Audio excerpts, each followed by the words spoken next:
고전 문학을 부엉이처럼 조용히 깊게 읽어드립니다.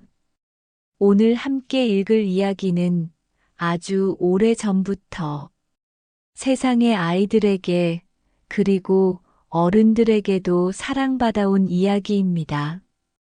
이 이야기를 쓴 이는 바로 그림 형제. 독일 출신의 형제학자 야코프 그림과 빌헬름 그림은 본래 동화 작가가 아니라 언어학자이자 문헌학자였습니다. 그들은 독일 민중 사이에 입으로 전해 내려오던 이야기들을 모아 그림 동화라는 이름으로 엮어냈죠. 백설공주 헨젤과 그레텔, 그리고 오늘 함께 읽을 라푼젤 역시 그들의 손끝에서 지금의 모습으로 정리된 이야기입니다. 유럽에서 가장 널리 알려진 동화 수집가였던 그들 형제는 이야기의 모서리를 조금씩 다듬되 삶의 교훈과 그림자도 함께 담는 방식을 선택했습니다. 오늘 들려드릴 라푼젤 역시 단순한 사랑 이야기로만 읽히지 않습니다. 상추 한 포기에서 시작된 마법과 유혹, 희생과 회복의 이야기. 그럼 고전 부엉이와 함께 조용히 책장을 넘겨보겠습니다. 라푼젤. 옛날에 어떤 부부가 있었습니다. 그들은 오래전부터 아이를 갖고 싶었지만 웬일인지 좀처럼 아이가 생기지 않았습니다. 그러다 마침내 하느님은 그들의 소원이 성취될 조짐을 아내에게 안겨주었습니다. 그녀의 뱃속에 아기가 생긴 것입니다. 그들 부부가 사는 집 뒤쪽에는 조그만 창이 하나 나 있었는데 그 창으로는 매우 아름다운 꽃들과 식물들로 가득한 근사한 정원이 내다보였습니다. 그러나 그 정원은 높은 담으로 둘러싸여 있었으며 정원의 주인은 많은 능력을 가지고 있는 누구나 두려워하는 여자 마법사였습니다. 어느 날 그 아내는 창가에 서서 정원을 내다보다가 아주 탐스러운 상추밭을 발견했습니다. 그 상추들이 너무나 싱싱해 보여 그녀의 입에는 군침이 돌았습니다. 그녀는 그 상추가 몹시 먹고 싶었습니다. 날이 가면 갈수록 그것을 먹고 싶은 마음이 점점 더 간절해졌습니다. 그것을 먹을 수 없다는 것을 누구보다 잘 알고 있었으므로 그녀는 참느라고 몰라보게 몸이 쇠약해져 갔고 얼굴 역시 보기 딱할 정도로 창백해져 갔습니다. 그 모습을 본 남편이 놀라서 물었습니다. 당신 어디 아프오? 우리 집 뒤 정원에서 자라는 저 상추를 조금이라도 먹지 못한다면 난 이대로 죽고 말 것 같아요. 아내를 사랑하는 남편은 그 말을 듣고 아내를 위해 무슨 짓이라도 해서 그 상추를 따와야겠다고 생각했습니다. 그날 어스름녘 남편은 담을 기어 올라가 마법사의 정원으로 뛰어내렸습니다. 그는 급히 상추를 한 움큼 뽑아 아내에게 가져다 주었습니다. 그녀는 즉시 그것을 샐러드로 만들어 정신없이 먹어치웠습니다. 그런데 그 상추 맛이 어찌나 희한했던지 그 이튿날이 되자 아내는 그것을 먹고 싶은 마음이 예전보다 몇 배나 더 강해졌습니다. 남편은 아내를 위해서 다시 한번 그 정원으로 넘어 들어가야 되겠다고 생각했습니다. 그리하여 어스름녘에 그는 다시 담을 넘어 정원으로 뛰어내렸습니다.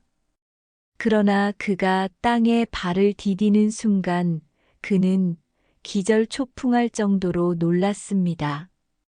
바로 눈앞에 여자 마법사가 버티고 서 있었기 때문입니다. 여자 마법사는 화난 표정으로 말했습니다. 어디 감히 도둑처럼 내 정원으로 침입해 들어와 내 상추를 훔쳐간단 말인가? 그대는 그 벌을 받아야 해. 오, 제발 자비를 베풀어 주십시오. 전 아주 곤란한 처지에 빠져 있기 때문에 이런 짓을 하게 된 것입니다.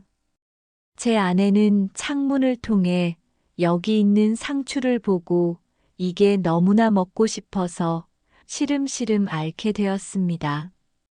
제가 이걸 좀 가져다 주지 않으면 아내는 얼마 못 살고 곧 죽을 겁니다. 그 말을 듣고 여자 마법사는 화를 조금 가라앉혔습니다. 그대의 말이 사실이라면 얼마든지 상추를 뽑아가도 좋소. 하지만 한 가지 조건이 있소. 그대의 아내가 아기를 낳으면 그 아기를 내게 주어야 하오. 아기의 앞날에 대해서는 걱정할 필요 없어요. 내가 친엄마처럼 잘 돌봐줄 테니까. 남편은 그녀를 두려워한 나머지 순순히 그녀의 말에 동의했습니다. 시간이 흘러 아내가 딸을 낳자 여자 마법사는 이내 그들 앞에 나타났습니다. 그녀는 그 아기에게 라푼젤이라는 이름을 지어주고는 아기를 데려가 버렸습니다.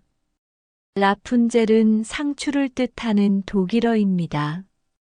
라푼젤은 무럭무럭 자라서 세상에서 가장 아름다운 소녀가 되었습니다. 그러나 그녀가 12살이 되었을 때 여자 마법사는 그녀를 어느 숲속에 있는 탑 속에 가두어 두었습니다.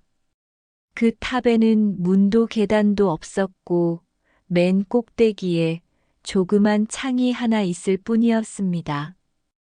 그곳으로 들어가고 싶을 때면 여자 마법사는 탑 밑에 서서 크게 소리치곤 했습니다. 라푼젤, 라푼젤. 내 머리채를 늘어뜨리렴. 라푼젤은 아주 길고 황금처럼 빛나는 탐스러운 머리카락을 가지고 있었습니다.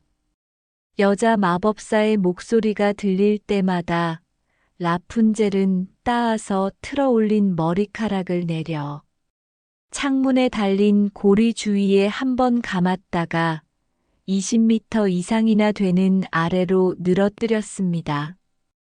여자 마법사는 그것을 타고 올라갔습니다. 그렇게 몇 년이 흐른 뒤 어떤 왕자가 우연히 말을 타고 그 숲으로 들어왔다가 그 탑 곁을 지나게 되었습니다. 그는 갑자기 아주 아름다운 노랫소리를 듣고는 말을 멈추고 그 노랫소리에 귀를 기울였습니다. 노래를 부른 사람은 바로 라푼젤이었습니다. 그녀는 자신의 고운 목소리를 숲에 울려 퍼지게 하는 것으로 쓸쓸하고 외로운 마음을 달래고 있었습니다. 왕자는 그녀가 있는 곳으로 올라가고 싶어 문을 찾아보았지만 문 같은 것은 어디에도 없었습니다. 그는 할 수 없이 집으로 돌아갔지만 그 노래에 너무나 마음이 끌렸기 때문에 날마다 말을 타고 숲으로 와서 귀를 기울였습니다. 그러던 어느 날 그가 어느 나무 뒤에 서서 탑을 바라보고 있는데 여자 마법사가 다가와 노래의 주인공에게 외치는 소리가 들렸습니다. 라푼젤, 라푼젤, 내 머리채를 늘어뜨리렴.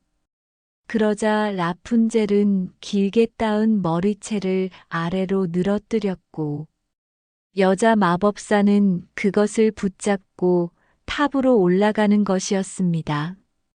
왕자는 그 광경을 보고 결심했습니다. 저 머리가 저기로 올라가는데 필요한 사다리 구실을 한다면 나도 한번 시험해 봐야겠는걸. 이튿날 날이 어둑어둑해지기 시작했을 때 그는 탑 밑으로 가서 소리쳤습니다. 라푼젤, 라푼젤, 내 머리채를 늘어뜨리렴. 그러자 기다란 머리채가 아래로 내려왔습니다. 왕자는 그것을 붙잡고 올라갔습니다. 그가 탑 속으로 들어서자 라푼젤은 몹시 두려워했습니다. 남자라고는 생전 처음 보았기 때문입니다. 그러나 왕자는 다정한 말투로 자신은 그녀의 노래에 너무나 감동한 나머지 그녀를 꼭 보아야만 마음이 진정될 것 같아 이렇게 오게 되었다고 이야기했습니다. 그러자 라푼젤을 사로잡았던 두려움은 가셨습니다. 왕자는 그녀에게 자기를 남편으로 받아들여 주지 않겠느냐고 물었습니다.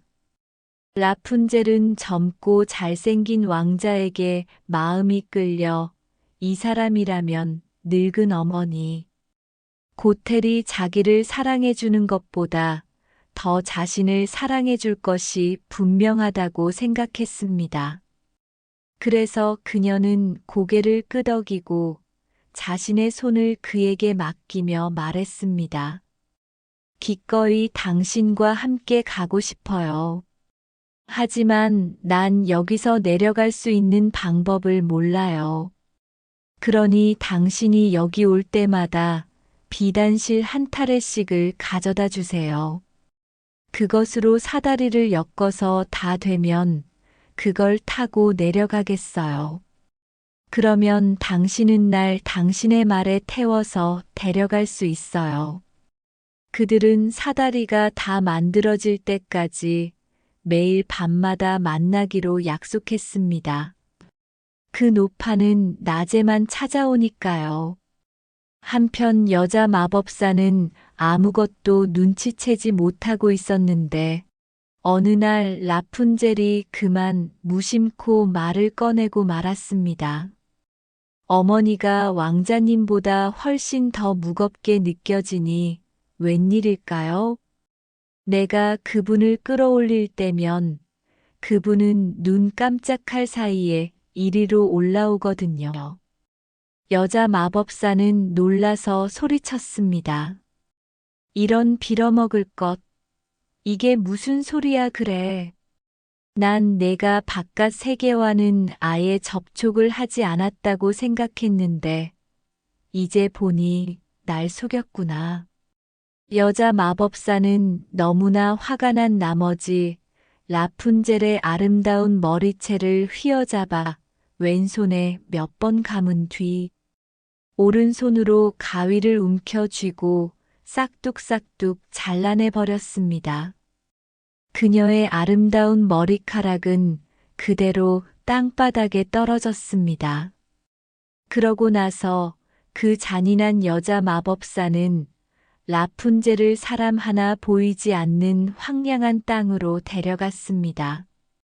그곳에서 라푼젤은 큰 슬픔과 고통 속에서 지내야만 했습니다. 라푼젤을 추방해버린 바로 그날. 여자 마법사는 가위로 잘라낸 라푼젤의 머리채를 창문에 달린 고리에 붙잡아 맸습니다. 그리고 그날 밤 왕자가 다시 왔습니다. 라푼젤, 라푼젤, 내 머리채를 늘어뜨리렴. 왕자가 소리치자 여자 마법사는 그 머리채를 아래로 내려주었습니다. 왕자가 그것을 붙잡고 막상 올라와 보니 탑 속에는 사랑하는 라푼젤이 아닌 여자 마법사가 서 있는 것이었습니다.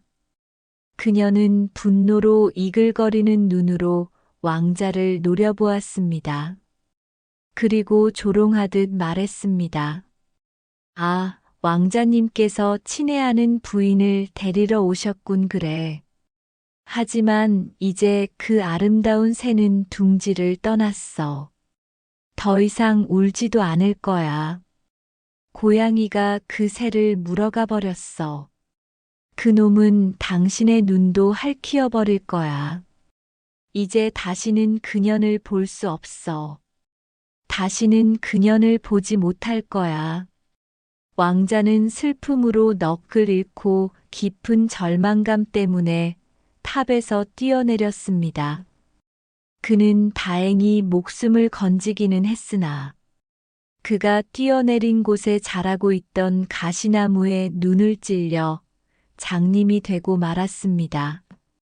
그 후 왕자는 그 숲을 방황하게 되었습니다.